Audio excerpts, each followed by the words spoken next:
ఇటీవలే కొంతమంది చేరికలతో ఇప్పుడిప్పుడే నెమ్మదిగా కోలుకుంటున్న వైసీపీకి మళ్ళీ అడుగడుగున షాకులు తగులుతూనే ఉన్నాయి. పార్టీలో ఒకరు చేరితే మరొకరు పార్టీ నుంచి చేజారిపోతున్నారు. దీంతో వైసీపీ పరిస్థితి ఒక అడుగు ముందుకు 6 అడుగులు వెనక్కి అన్న చందంగా తయారైంది. వైసీపీ ఫ్యాన్ రెక్కలు ఒక్కొక్కటిగా విరిగిపోతుండడంతో ఏం చేయాలో దిక్కుతోచని పరిస్థితిలో జగన్ పార్టీ తయారైంది.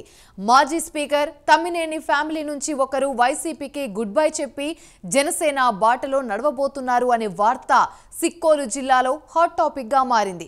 ఇంతకీ తమ్మినేని ఫ్యామిలీ నుంచి పక్కపాటి చూపులు చూస్తున్న ఆ నేత ఎవరు? తమ్మినేని ఫ్యామిలీలో అసలేం జరుగుతోంది? Watch this story.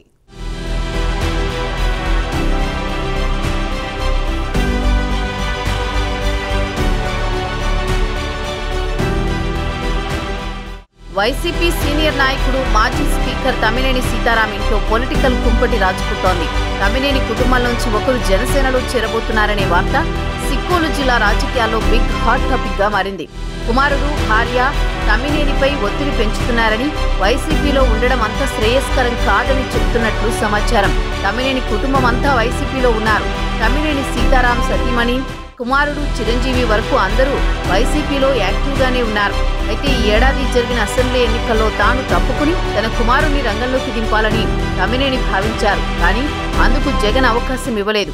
ఆముదాలవలస నియోజకవర్గం నుంచి తమ్మినేని పోటీ చేసేందుకు జగన్ అవకాశం ఇచ్చారు. కానీ ఆముదాలవలస నుంచి బరిలోకి దిగిన తమ్మినేని భారీ ఓట్ల తేడాతో ఓడిపోయారు. ఆయనపై గెలిచిన కూన రవికుమార్ స్వయాన తమ్మినేనికి మేనలుడు. కుటుంబ రాజకీయాలతోనే వైసీపీకి నష్టం జరిగిందన్నది ప్రధాన ఆరోపణ. దీనిపై నివేదికలు తెప్పించుకున్న జగన్ ఆముదాలవలస నియోజకవర్గ బాధ్యతల నుంచి తమ్మినేనిని తప్పించారు. యువకుడైన చింతాడ రవికుమార్కు అప్పగించారు. అప్పటికి నుంచి తమ్మినేనిలో ఒక రకమైన అసంతృప్తితో రగిలిపోతున్నారు. కుమారుడు చిరంజీవికి రాజకీయ భవిష్యత్ ఇవ్వాలని భావించిన తమ్మినేనికి ఇది నిజంగా షాకింగ్ విషయమే. అయినా సరే వైసీపీలో కొనసాగుతూ వచ్చారు తమ్మినేని సీతారాం.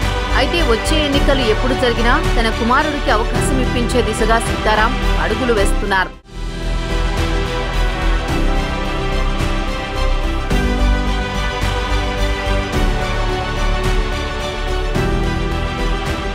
అయితే ఇప్పటికే తమ్మినేని కుమారుడు చిరంజీవి అడుగులు వైసీపీ వైపు కాకుండా జనసేన వైపు పడుతున్నట్టు సిక్కోలులో టాక్ నడుస్తోంది. తన భవిష్యత్తు జనసేనతోనే ఉంటుందని ఆయన సంకేతాలు పంపుతున్నారట. అయితే దీనిని సీతారాం వ్యతిరేకిస్తున్నారని సమాచారం. వైసీపీలోనే ఉండాలని, ఆముదాలవలస నుంచి ఎమ్మెల్యేగా పోటీ చేయాలని చెబుతున్నారు. కానీ కుమారుడు చిరంజీవి, తమ్మినేని భార్య వాణి కూడా జనసేన వైపు మొగ్గు చూపుతున్నట్టు నియోజకవర్గంలో జోరుగా ప్రచారం జరుగుతోంది. జనసేనలోకి వెళదామని సీతారాంపై అటు భార్య, ఇటు కుమారుడు ఇద్దరూ గత కొద్ది రోజులుగా తీవ్రమైన ఒత్తిడి చేస్తున్నారని సమాచారం. అయితే తమ్మినేని సీతారాంకు వైసీపీని వీడి వెళ్లడం ఇష్టం లేకపోయినా భార్య, కొడుకు ఏ నిర్ణయం తీసుకున్నా దానికి ఓకే చెప్పక తప్పని పరిస్థితుల్లో ఉన్నారనే టాక్ కూడా వినిపిస్తోంది. దీనిపై తమ్మినేని కొంత మెత్తబడ్డారని, అందుకే కుటుంబానికి చెందిన అతి దగ్గర అనుచరులను పిలిపించుకుని చర్చలు చేస్తున్నట్లు తెలుస్తోంది.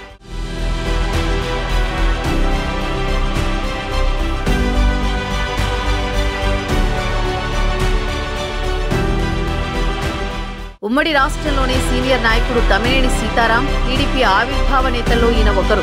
సుదీర్ఘ కాలం పాటు టీడీపీలోనే కొనసాగారు. ఆ తర్వాత అనూహ్య పరిస్థితుల్లో వైసీపీకి దగ్గరయ్యారు. కానీ ఇప్పుడు అదే వైసీపీని వీడేందుకు కుటుంబమంతా పట్టుబడుతున్నట్టు సమాచారం. టీడీపీ ఆవిర్భావం నుంచి ఆముదాలవలస నుంచి ఎమ్మెల్యేగా గెలుస్తూ వచ్చారు. 1999 వరకు వరుసగా 5 సార్లు గెలిచారు. తెలుగుదేశం పార్టీ ప్రభుత్వం చేపట్టిన ప్రతిసారి మంత్రిగా వ్యవహరిస్తూ వచ్చారు. కానీ 2004, 2009, 2014 ఎన్నికల్లో వరుసగా ఓడిపోయారు. 2019లో వైసీపీ అభ్యర్థిగా గెలిచి శాసనసభ స్పీకర్ అయ్యారు. కానీ మొన్నటి అసెంబ్లీ ఎన్నికల్లో మాత్రం భారీ ఓట్ల తేడాతో ఓడిపోయారు. ఆముదాలవలస నియోజకవర్గం నుంచి పోటీ చేసి ఓడిపోయిన తర్వాత తమ్మినేని పరిస్థితి ఒక్కసారిగా మారిపోయింది.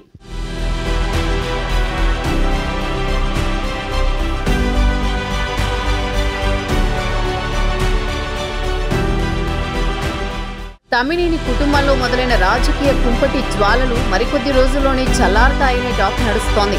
1-2 రోజుల్లో తమ్మినేని కుటుంబం పార్టీ మారడంపై ఫుల్ క్లారిటీ రానుందనే సమాచారం. ఆ కుటుంబం మాత్రం జనసేనలో చేరేందుకు ఎక్కువగా మొగ్గు చూపిస్తున్నట్లు తెలుస్తోంది. తొలుత కుమారుడు చిరంజీవి జనసేనలో చేరతారని, ఆ తర్వాత రోజుల్లో కుటుంబం కూడా చిరంజీవి బాటలోనే పయనిస్తారని టాక్ కూడా జిల్లా రాజకీయ వర్గాల్లో నడుస్తోంది. అయితే దీనిపై తమ్మినేని కుటుంబం నుంచి ఎలాంటి నిర్ణయం వస్తుందో చూడాలి.